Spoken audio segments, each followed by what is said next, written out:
Welcome to our channel. Today we how to verify your Teachable payment setup with Stripe, beginner guide step by step clearly.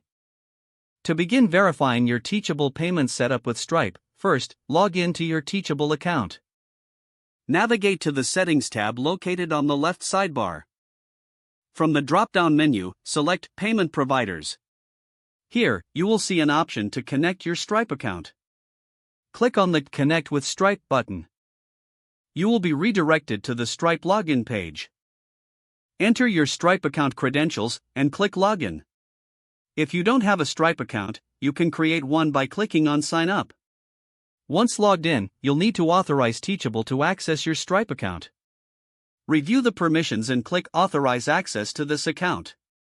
After authorization, you will be redirected back to Teachable. Your Stripe account is now connected to Teachable. Next, to verify your payment setup, go back to the Payment Providers section.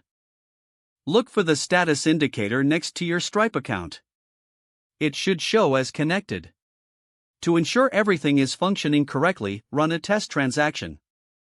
Create a test course in Teachable and set a price for it. Then, navigate to the course page and click Buy Now.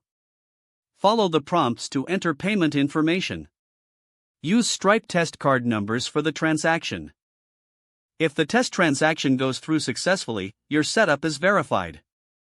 Lastly, check your Stripe dashboard to confirm receipt of the test payment. If you encounter any issues during this process, consult the Teachable Help Center for assistance.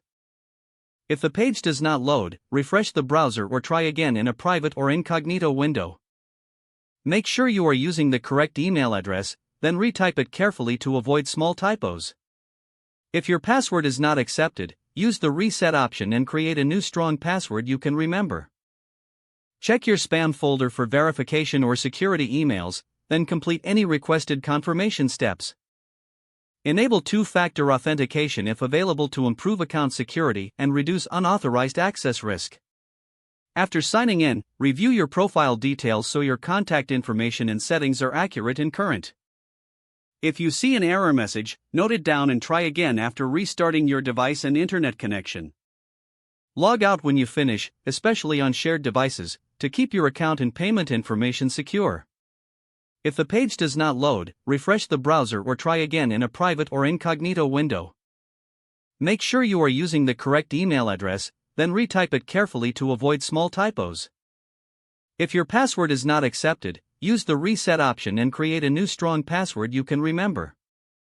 Don't forget to like this video and subscribe to our channel for more step-by-step tech guides.